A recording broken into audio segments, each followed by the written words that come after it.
Varmt välkomna allihopa här till våran cloud-fika här. Techfika om det ska vara helt, det är riktigt. Vi har ju nämligen två varianter. Vi har ju både våran cloud-fika och sen så har vi våran techfika. Ska se hur vi tittar, där har vi dem till och med. Förra gången så hade vi våran cloudfika här förra månaden. Då pratade vi lite om tredjelandsöverföring, främst 3 och de delarna. Så jag lite. Nu kör vi då techfika, så nu kommer vi att djupdyka lite mer inom Kubernetes och säkerhetshärdning.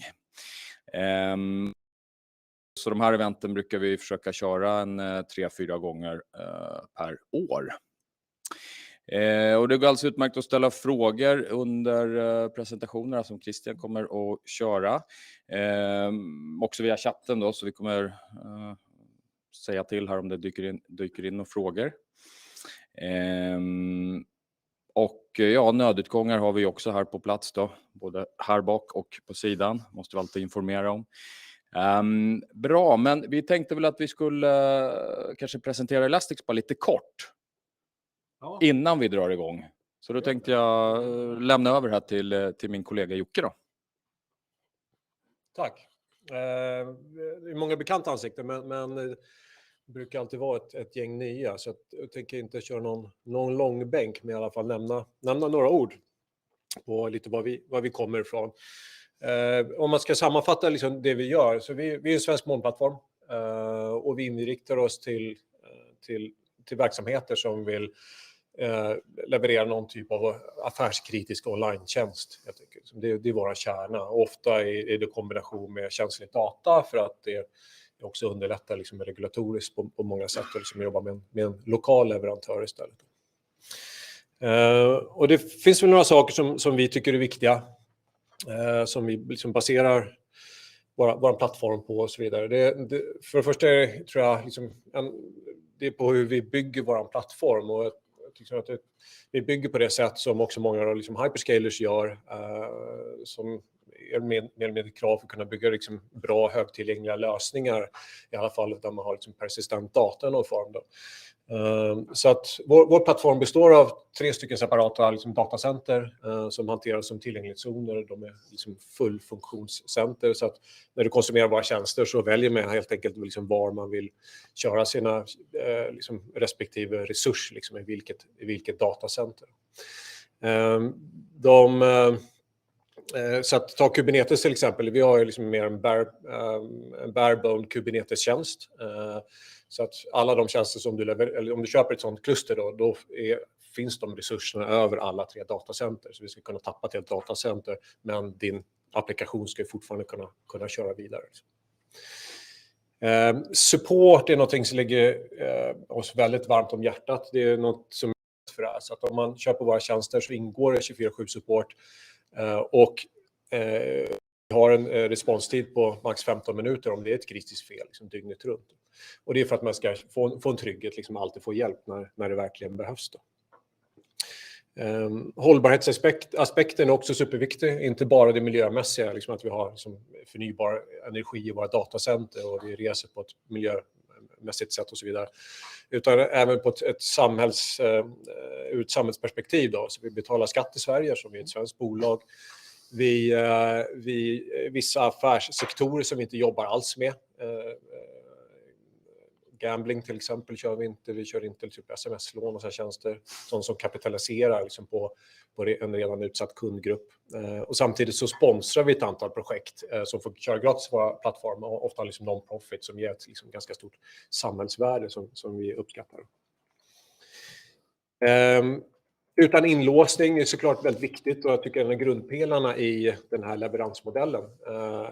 Både den kommersiella, att man inte har liksom kontraktstider, utan man konsumerar det man behöver bara.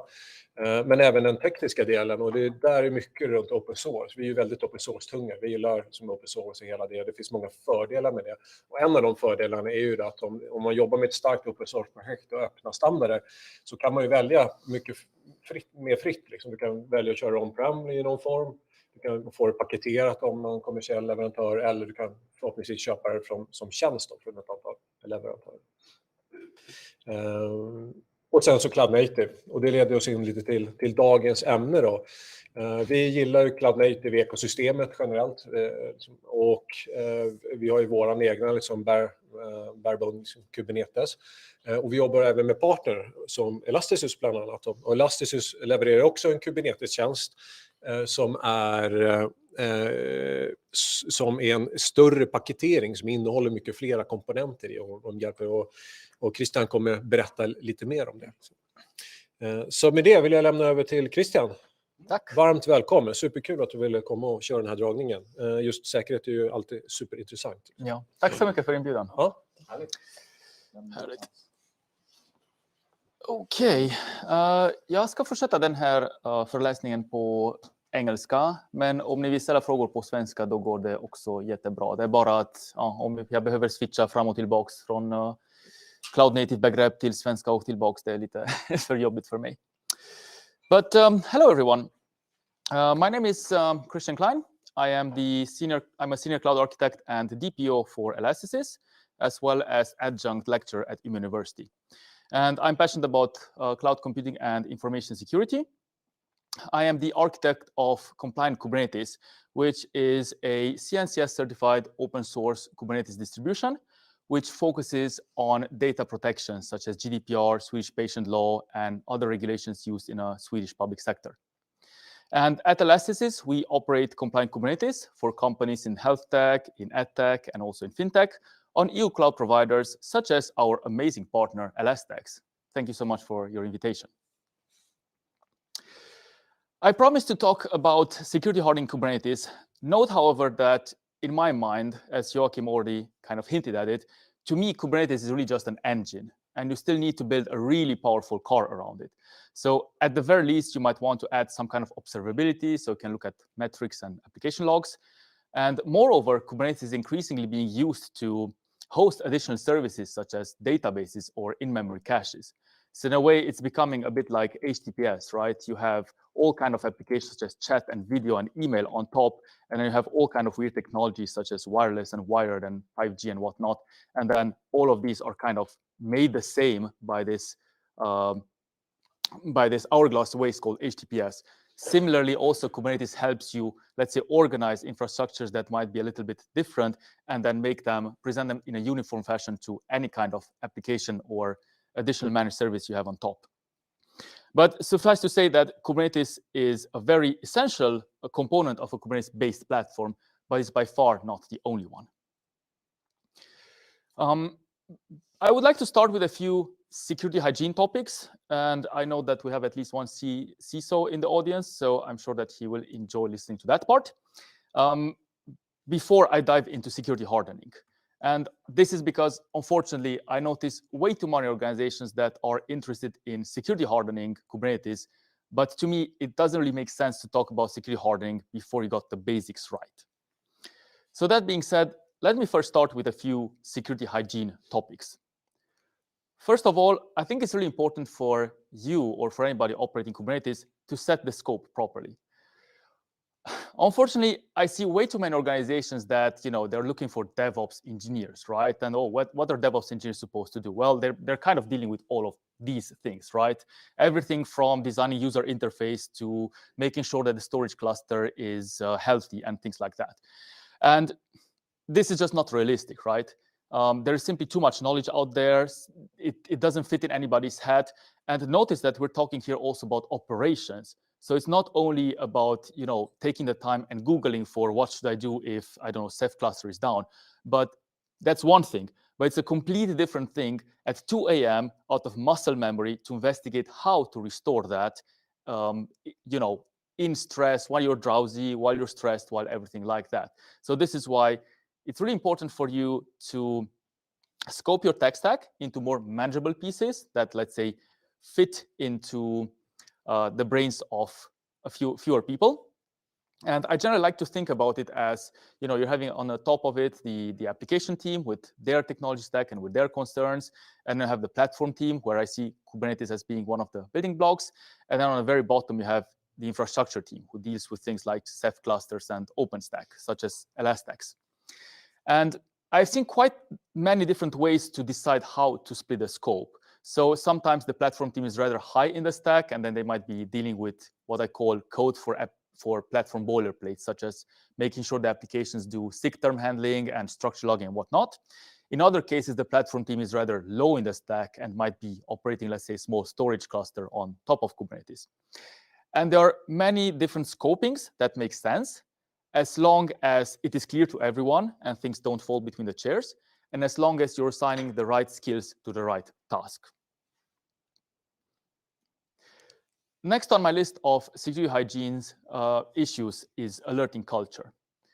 So in the cloud-native world, if you're using technologies such as Kubernetes and Prometheus, it is amazingly easy to set up alerts. Like, no, seriously. I know that some of you might be discouraged a bit by PromQL and how complicated it is to write some rules, but you can just go to this website, Awesome Prometheus Alerts, and there you find inspiration on any kind of alerts, such as, I don't know, this pod is doing CPU throttling, or this pod has hit, I don't know, some kind of I/O limitation, and so on.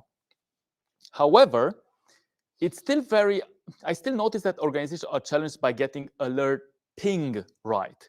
And it's really important to get it right because, alerting by definition, they're pretty much the platform asking for, hey, I need human attention. And I very often see that people are just treating the alerting system a bit like a crying wolf, or that, well, CPU throttling on Fluentd. Well, that happened last week. I guess it will happen also this day. And at some point, this really leads to attention fatigue, and your team will at some point also start ignoring the really important alerts that could have prevented downtime. So I don't really have time to get into too many details on how to get alerting right, but let me just give you an overview of it. So first of all, try to distinguish between P1 alerts, or what I like to call 2 a.m. alert, that need immediate attention. They generally wake up people, they ruin weekends, they ruin evenings, and they should be used very, very sparsely. Then you have 2P alerts, or need attention within a business day, and this can be taken a little bit more less stressfully when people are calmer, when people are awake. Maybe you can also have a teammate helping you out. And then P3 alerts, or, well, you cannot react on them, but do review them regularly, because eventually a pattern might emerge and you can do something about that. And it's really important to reduce P1 alerts by either investing in resilience. So for example, having a cloud provider that has 3 availability zones so that you don't need to wake up at night if one of the data centers goes down, or by doing predictions, such as, for example, saying like, well, if you foresee that this space is going to be filled in 3 days, already alert me then, and hopefully that's a P2 alert during the daytime. And yeah, it's really difficult to get this right. So my advice is to engineer for change and not for perfection. So it's really important to empower the engineering team to make sure that they can then do alert tuning as they learn more about the platform. And that's also why, what I said previously, setting the scope is so important, because the team really needs to feel like they have authority over their tech stack to decide what is and what is not alert worthy. Then the other important hygiene factor is disaster recovery training. I get very amazed how often we just look at the news and, they're like, oh, this organization was down for, 1 week because of ransomware attack, and this organization was down another week due to ransomware attack. I hope that it convinces everybody that, well, just saying we do backups and hope for the best is just simply not a good enough strategy when it comes to disaster recovery. The way I like to explain this, pretty much like with airplane flying, right? So incidents are very rare, but stressful. And in that case, if you put yourself in a flight simulator and are training those disasters, those incidents, then you can already, out of muscle memory, act calmly in those particular situations. And it's kind of weird how much time is being spent in this flight simulator, considering that some of the pilots, go through their whole career without any incident. And my opinion is that pretty much the same should also happen to platform engineers.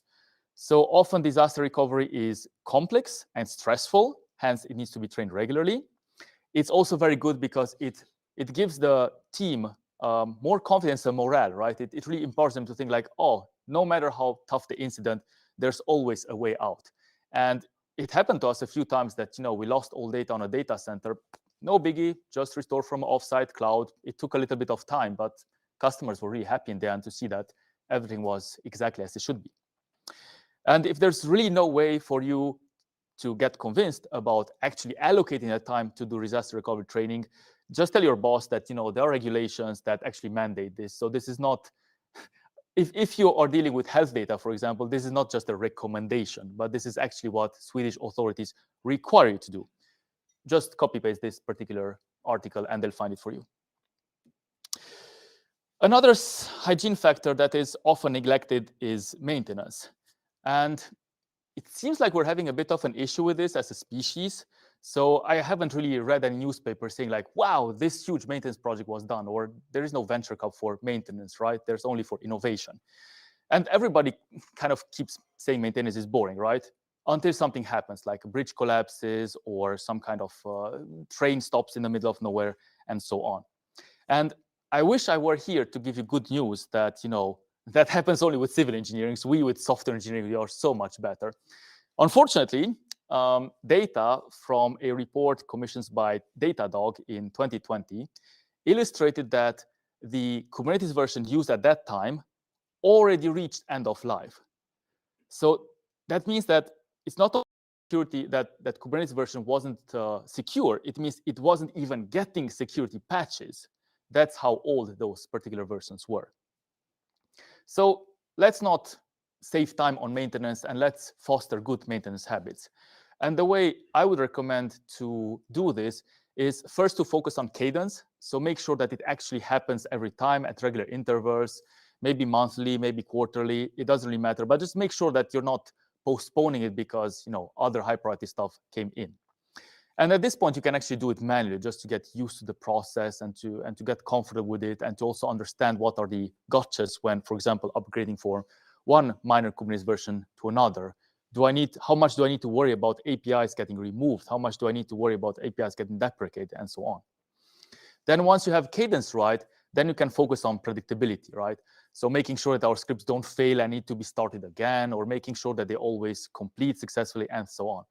And then when you're getting the feeling that, wow, this is so boring and I haven't really needed to roll back anymore and things like that, that's when you can focus on automating maintenance. So now that we have set a solid foundation for security, let us now dive deep into security hardening Kubernetes platforms. And before diving into concrete recommendations, let me show you what I like to call the Swiss cheese of Kubernetes defense.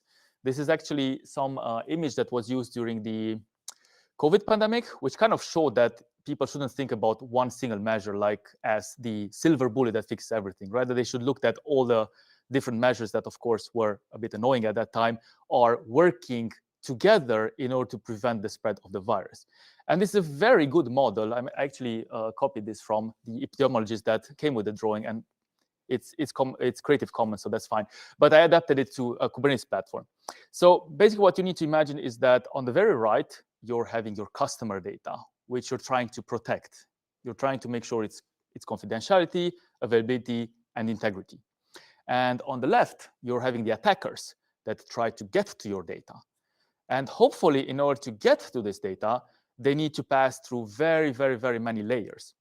Now, unfortunately, none of these layers will be perfect, right? They will have holes, either because of external pressures, because, well, you have maintenance windows and need to get that done, or because you want to have weekends, so you cannot do security patching right when the latest release in North America has happened, or because of simply human errors, right? And this is something that a company with proper respect for security should also take into account. So let me now present you 3 controls that I feel will be particularly important, and if you implement them, they will significantly increase your security posture in Kubernetes clusters. First, don't talk to strangers. This is advice that I got from my grandmother, which is rather counterproductive if you try to make friends, but it's really good advice if you try to security harden Kubernetes clusters. And in the Kubernetes world, this translates to restrictive network policies. So what exactly are network policies? Well, think about them a bit like firewalls, but in Kubernetes. they are essentially some YAML files, right? They are namespace Kubernetes resources that control how exactly traffic should be going in and out of your pods. So we say ingress and then egress. And they do not control in any way network traffic within a pod, so containers running in the same pod, because it's just containers running in the same pod are supposed to trust each other sufficiently so that that kind of protection is not warranted. There are, however, some differences between network policies and firewalls that I think it makes sense to clarify for me upfront. So first of all, network policies are restricting traffic around pods, right? Whereas firewalls tend to be in the network itself. So if your virtualization works, such as OpenStack, it makes sense to think about them more like how security groups are more put around virtual machines and are then deciding how traffic should go in and out of virtual machines. Also, network policies are usually matching pods by labels. The reason for this is that in the Kubernetes world, we want to treat our pods, our application code, as kettles, right? Not as pets. So we want them to be destroyed when we release a new version. We want them to be recreated when a node is failed or things like that. And that means that the pods will change IP addresses the whole time.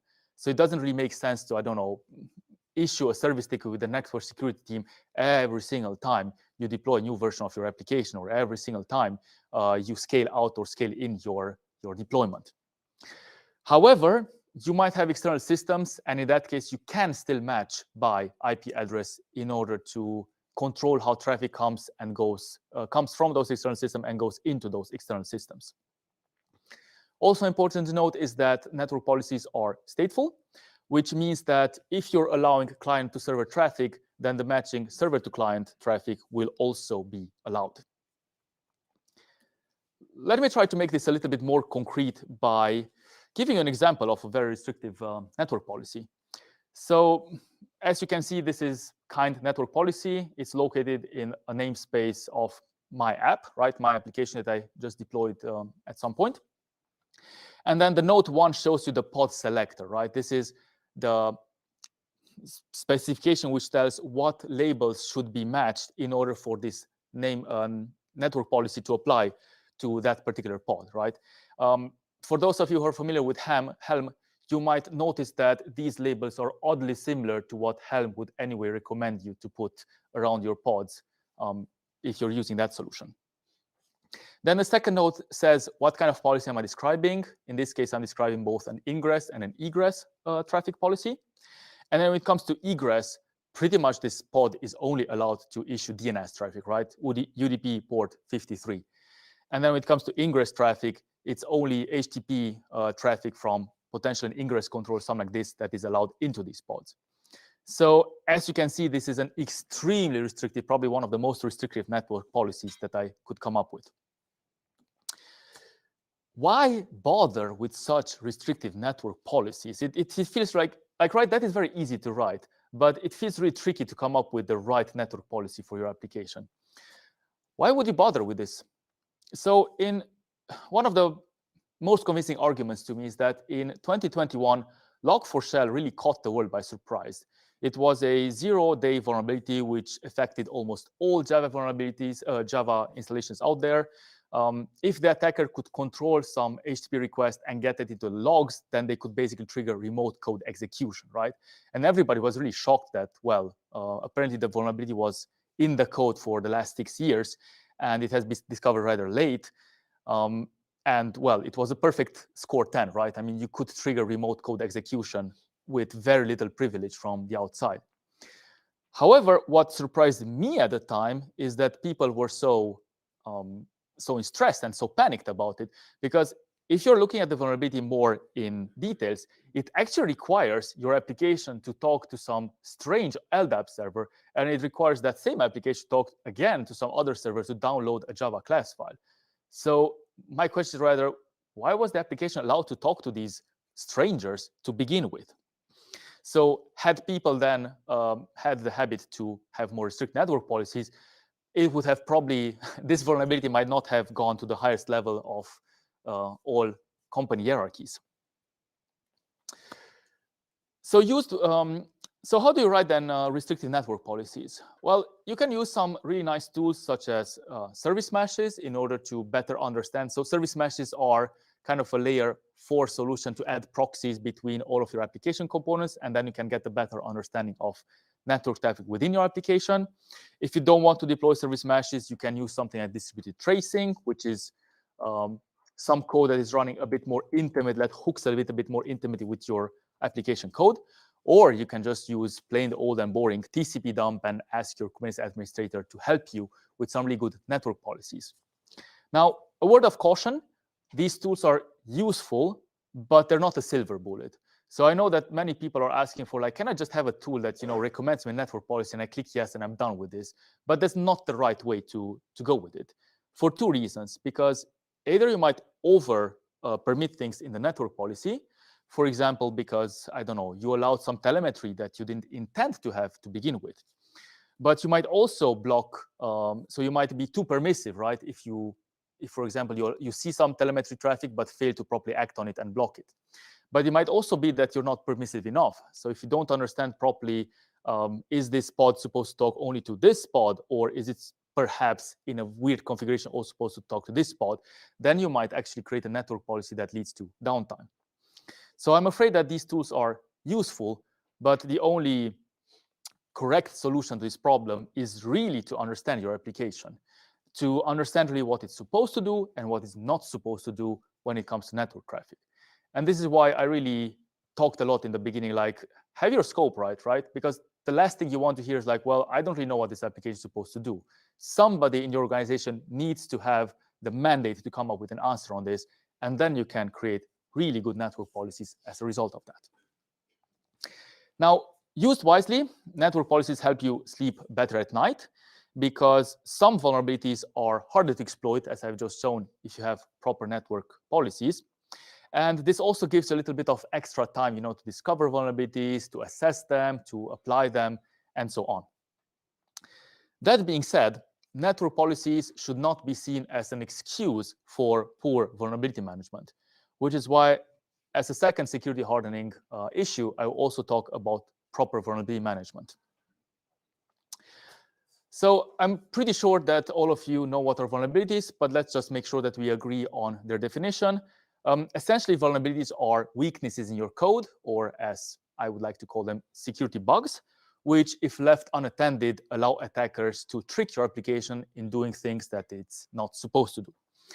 And I would say that no single vulnerability is, quote, bad by itself, right? I mean, I see vulnerabilities a bit like not locking your bike. If you don't lock your bike today, nobody's going to steal it. If you forget to lock it tomorrow, nobody's going to steal it.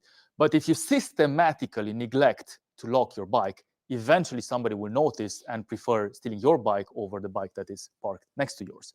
So while a lot of conditions need to take place in order for the vulnerabilities to become threats, they should still be taken very seriously. More specifically, in order for a vulnerability to become a threat, well, first of all, your application needs to depend on a specific version of a library or a specific code, which is vulnerable. Your application also needs to use the vulnerability, because it can often happen that we're just importing a huge library in our application, but are using only part of its functionality. And then another trickier thing is that your application also often needs to use that functionality in a way that makes it possible for an attacker to exploit it, right? So if you always call a certain function with some constants, then it's likely that that cannot be exploited. However, if you're calling a certain function with parameters that are coming, say, from an HTTP request, that's then a very likely target for an attacker to exploit that vulnerability. And then fourth, the environment around your application needs to allow that kind of vulnerability to be exploited. And that's why I insisted very much on restrictive network policies. So when we're talking about vulnerability management, we're generally talking about eliminating condition 1 here above, specifically making a minimal software upgrade, usually called a patch, in order to bring your dependencies or your application to a non-vulnerable version. And before we discuss on how you discover vulnerability and how you should act on a vulnerability, let us just review quickly the timeline of a vulnerability. So a vulnerability gets born usually when a vendor releases a new software version which contains that vulnerability. Sometime later, you end up installing that particular software, and now the timeline gets a little bit fuzzy. In the worst case, there is some kind of attacker that discovers that vulnerability way before it's publicly known, might sell that zero-day vulnerability to a black market. That vulnerability might be exploited in the wild. Eventually, some security researchers might be discovering it because, I don't know, they have a honeypot, for example, that is catching these kind of applications are misbehaving, or they might have really good intrusion detection. And that's when the vendor becomes aware of the vulnerability, makes a disclosure, release a new patch, and then you apply the patch of that particular software. And you notice that data is really at risk between the moment that an attacker discovers a vulnerability, which may be uncomfortably sooner than the public knows about that vulnerability, and the moment you apply that patch. So how do you find out about the vulnerability? Well, there are a few sources that you can use for that. First of all, I recommend you to register to project-specific security mailing lists. So for example, in case of Kubernetes, you have this Kubernetes Security Announce Google group where absolutely all of the security vulnerabilities are announced, usually also with a patch that immediately addresses them. If you're using programming languages such as Python, you might apply to a security mailing list of that particular project, and so on. You might also use some distributed specific security trackers, which tend to aggregate vulnerabilities for very many projects, such as the Ubuntu security tracker or the Debian security tracker. And finally, you also have databases such as the CVE list, which has kind of become the de facto hub for publishing vulnerabilities. And of course, this CVE list eventually makes it into vulnerability scanning software such as Trivy, which then can, for example, actually look at your containers and scan and match them against a vulnerability, an up-to-date vulnerability database. Now,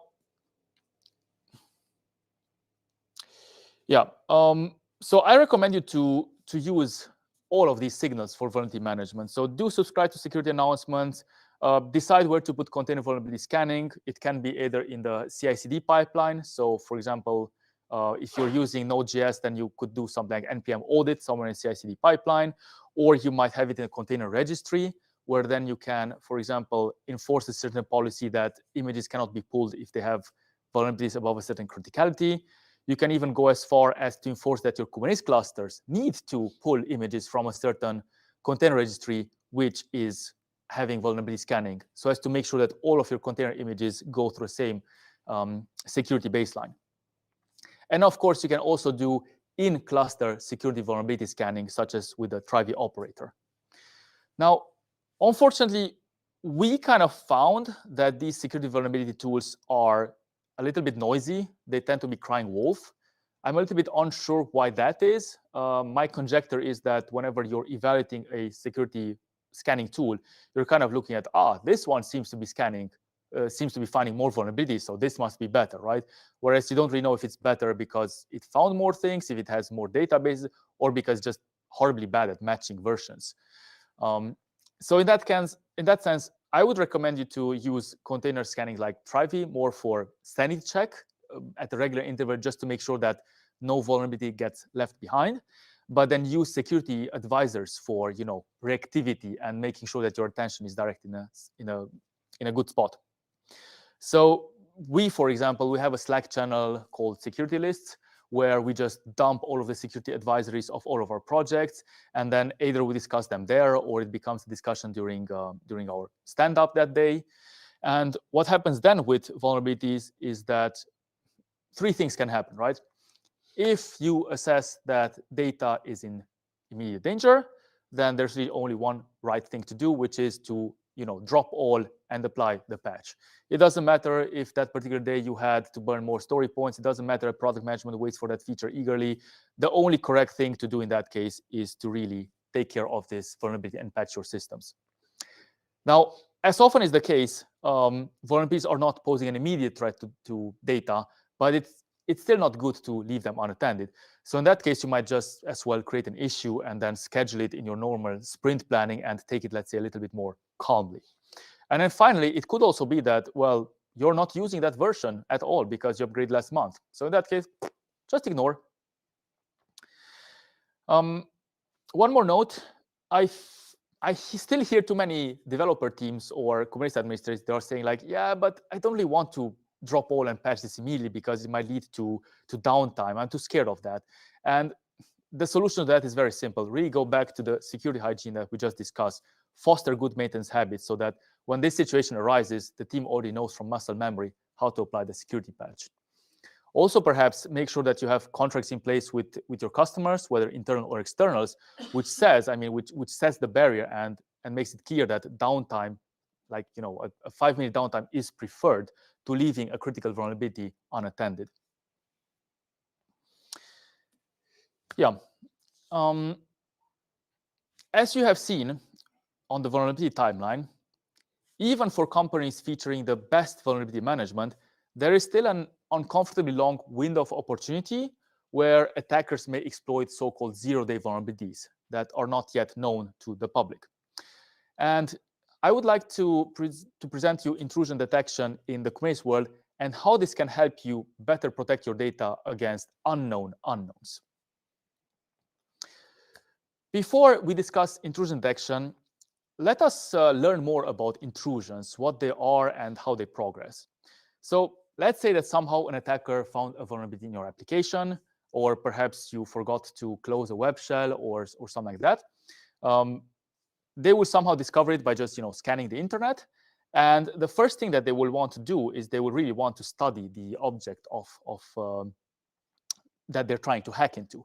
Remember that they don't know your platform as well as you do. So they might be needing to discover, am I in a virtual machine or am I in a container? Do I have internet access or don't I have internet access? Is this a Linux machine or a Windows machine? They might be very confused at the beginning. And in order to discover what kind of target they have to deal with, they might be typing all kinds of commands like ID, uname, check out files in etc. They might be trying to download some tools. They might be trying to change certain files to executable. They might be trying to change files in the /etc folder and so on. And then once they kind of got the hang of what they're dealing with, they might be planning an attack like, oh, download this exploit, try it out, write in this particular folder, and so on. And then they will either persist because, I don't know, those activities were not allowed, or eventually they will get to your data, right? Especially if they're very persistent. But suffice to say that no matter what activity, no matter what is the method and what exactly they're attacking, they are very likely to do things that are not normal for your application, such as initiating an SSH connection, whereas your application was never supposed to do something like this. They might be trying to write files in suspicious locations. They might be trying to install applications in a container, which is kind of odd, right? Because we're supposed to really do installation inside the container when we're creating that container image, in the Docker file, and not when it's already running in a Kubernetes cluster, and so on. And then, of course, most of these activities will fail because you have restricted network policies and because you run your containers not as root. But nevertheless, they still are giving you valuable signal to understand, ooh, something's going on, and give you an opportunity to do something against this attack. And to this end, Falco has become the go-to solution in the Kubernetes world to do intrusion detection. What it does is that it uses a technology called eBPF, which taps into the system call interface of Kubernetes, of the Linux kernel. So basically, it sees all of the interaction between the application and the Linux kernel. It can see, for example, what files the application opens, what network connection it does, and so on. And then it will try to match all of these system calls against a database of rules. And then if something matches, then it triggers, it generates the so-called event that can then be handled further. Now, as you might notice, really having a good database of rules of what is normal activity and what is abnormal activity is key to having relevant intrusion detection. And rules can be found at roughly 3 levels. So first of all, there are some really good rules distributed with Falco. For example, if you are writing in the etc folder, then Falco comes with a default rule to alert. Or if Postgres, for example, the famous database, is trying to spawn an application or an executable which is not supposed to, that again, Falco will alert on that. Then there are also rules that are coming distributed with the Kubernetes distribution that you're using. And for example, in compliant Kubernetes, we're using a few images of, say, Redis and OpenSearch that are having activities that are not considered normal by the base Falco rules. So in that case, we also need to add our rules to make sure that, well, we're not alerting on things that are not alert worthy. And finally, consider also having something like environment-specific rules. So we notice, for example, that, well, one environment, there is an application doing SSH because it needs to, it does continuous deployment from some kind of Git repository. So in that case, in that environment, it's very normal activity, whereas in other environments, it would just trigger all of the alarms. So do consider thinking about rules at these 3 different levels. This is how such an event looks like after it has gone past the processing engine. So as you notice, we don't really use the priority field because we're doing prioritization in the on-call management tool. You have a name for the rule, which is very descriptive, such as in this case, the database program tried to spawn a process which it wasn't supposed to, which might suggest that, for example, somebody hacked into Postgres and tried to do something odd with it. The time at which it occurred, and then you also get detailed information about which container ID was it, what container image was it, in what environment was it, what was the name of the process. So, and then for each event, you have a bit more detailed information, such as what process was attempted to be spawned, what file was attempted to be opened, to whom, on what port was the connection attempted to be done, and so on. And this can not only be used for you to understand the suspicious activity that is going and act on it, but it can also help you in the initial stages of fine-tuning Falco to alert on the right things. So how do you fine-tune Falco alerts? Well, I would suggest to start with the rules distributed by Falco or by your Kubernetes distribution. And after a few weeks, so just let it run and mark everything as P3 alerts. So not something that needs to be acted upon, but just something that needs to be reviewed regularly. And after a few weeks, just collect all the Falco alerts and maybe try to group them by, container image, by environment name, by how frequently this occurs, and so on. And then try to prioritize and come up with the most frequent alert and see, okay, is this alert supposed to happen or is it not supposed to happen? Is it because, well, we're having something that is weird, or is it just because we need to tune a little bit the Falco alert? We noticed that this process is very successful, but it also requires quite a lot of expertise, right? It might even require expertise that is spanning the application team and the platform team.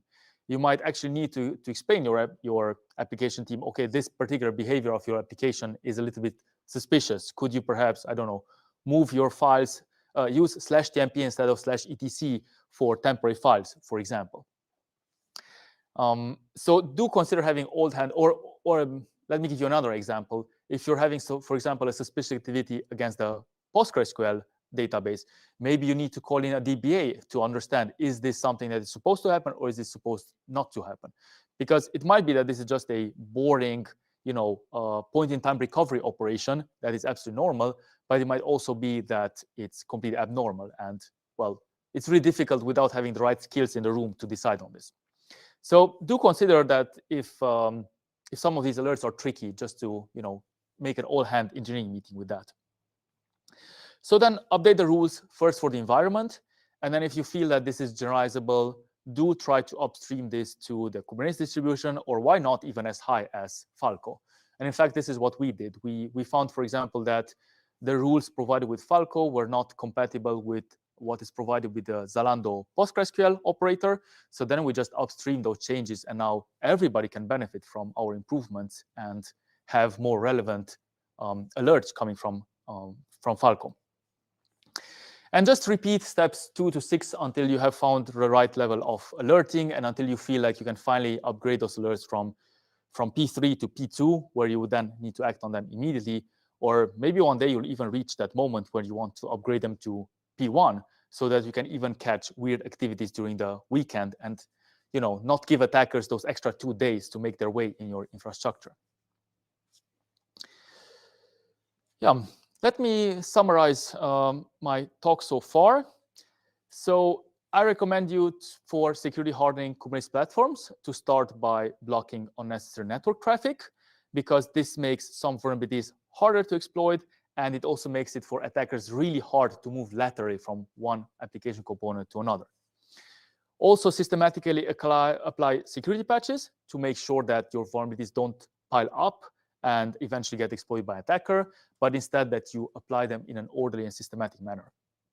And then finally, use intrusion detection in order to catch those unknown unknowns and invest in covering it properly so as to get an early warning of a potential attack, so that you get an extra chance and you get extra time in order to properly defend against it. Thank you very much for your attention. And in case you have more questions, I'm happy to receive them. And otherwise, I'm happy also to connect on LinkedIn, where I also tend to post on similar topics around data protection and Kubernetes, and how you can really comply with some of the most stringent data protection regulations by leveraging Kubernetes and cloud native projects. Thank you.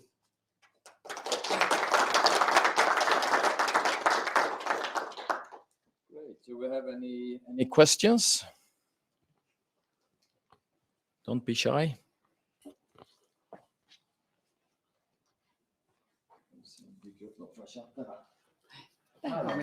Ja. Bra, vi hör. Thanks for a very interesting presentation. What about AppArmor? Is that something that you have looked at in order to use to lock down containers in the Kubernetes clusters as part of the hygiene or part of the security measures? We have not specifically looked into AppArmor, but we do not allow containers to run as root, and we don't allow stuff like host port and whatnot, except various system calls for applications. Like if there is a platform call where it requires it, such as the ingress control, right? Then of course we allow it. But by default, you're not allowed to do these things. So, and we also use, I'm not sure if you're referring to the same technology, but there is a technology included by default in Containerd, the container runtime, which is underneath Kubernetes, where certain system calls are not even allowed. They are completely blocked. And so with these two things, we think that we have a good enough security hygiene to then be able to focus on more interesting. So we haven't specifically looked into AppArmor.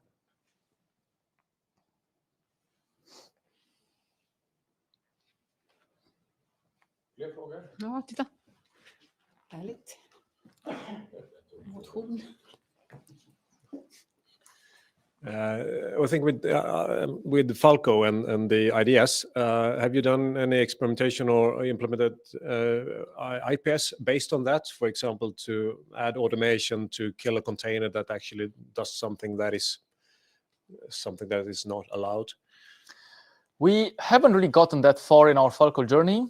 I think that in order to be able to get that far, you would need to get your alerts very, very down, right? Like that would be, to me, the next level after P1 alert. So once you trust that Falco can wake you up, then probably next level would be to automatically kill containers. We haven't gone that far because we don't really know how that would be perceived by our customers, who are usually application team members. Generally, we just foster proper dialogue over Slack as opposed to killing automatically, because you never know, maybe our alerting was just wrong. So we're at the level where we prefer to have conversations about them as opposed to quick technical fixes that may lead to bigger problems. Yep, thanks. I have one more question here from the chat. So a question here from Johan. How do you handle pod security when a physical needed to be attached?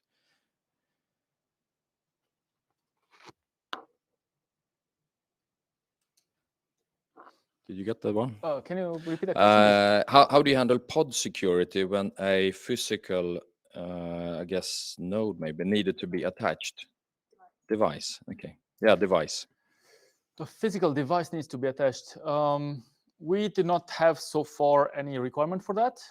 We are right now looking into what people would call telco grade network stacks, in which, for example, the application needs to directly do kernel bypass and directly connect to a network card, and then basically the application does all of the network stack.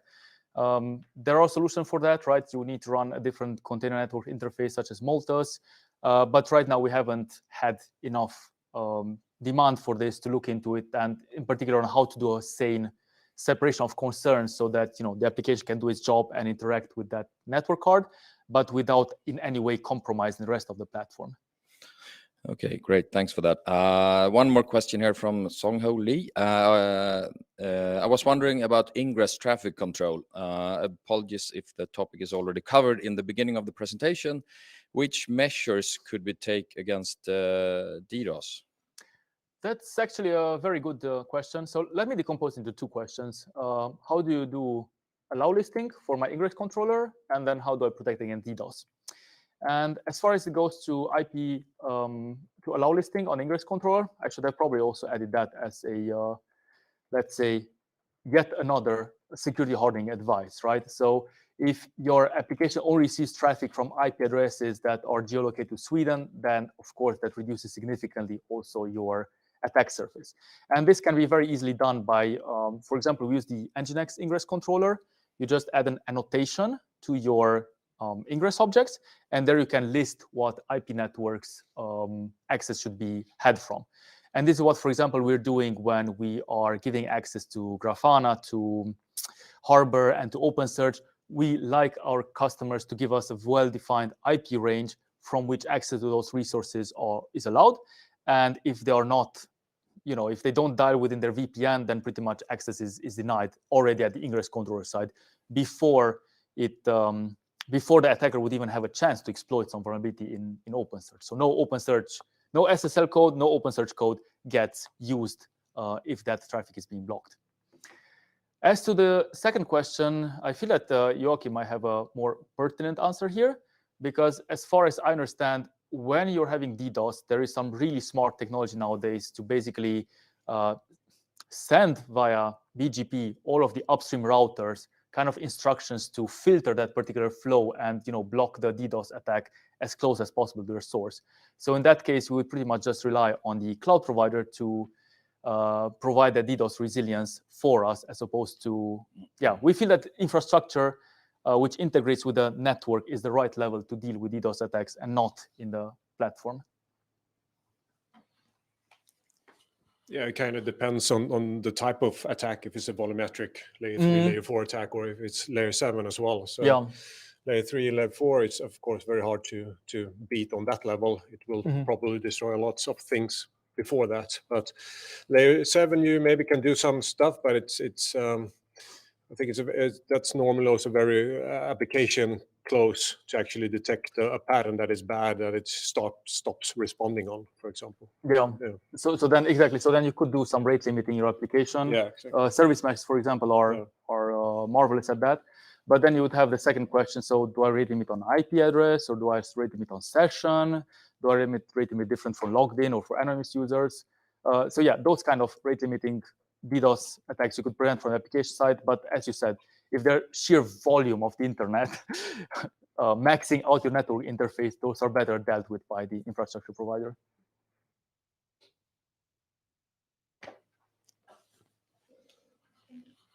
Bra. En fråga till. One more question.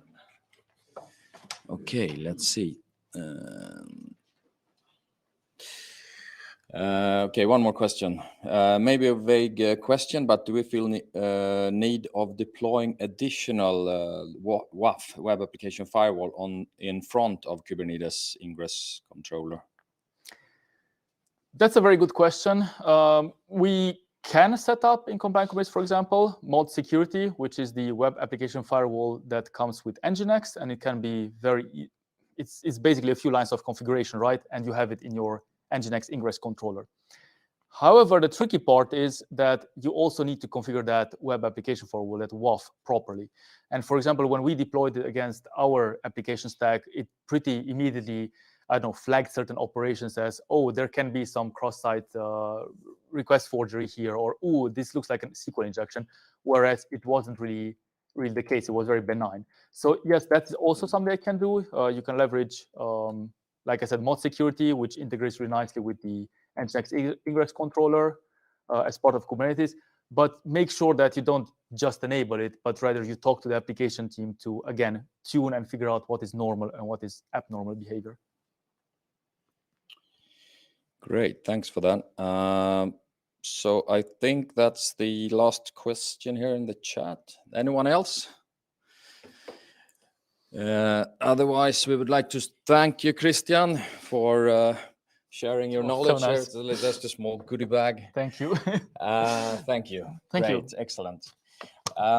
So, and I think for the guys here in the room as well, please feel free to stay, have some more fika, and also Christian, han pratar svenska också, så att det är bra att han får träna. Ja. Jag ska inte skälla om ni pratar svenska med mig. Och vi har ju faktiskt nästa fika som blir en cloud-fika här 3 maj. Ni kommer att få ett utskick här nu med länk till eventet idag med video och så vidare. Och där kommer vi även att finnas möjlighet att anmäla sig till cloud-fikan den 3 maj som kommer att bli någonting i hästväg. Så den vill man inte missa. Så gå in och anmäl här när den kommer. Det var väl det hela, tror jag. Så att vi tackar för oss.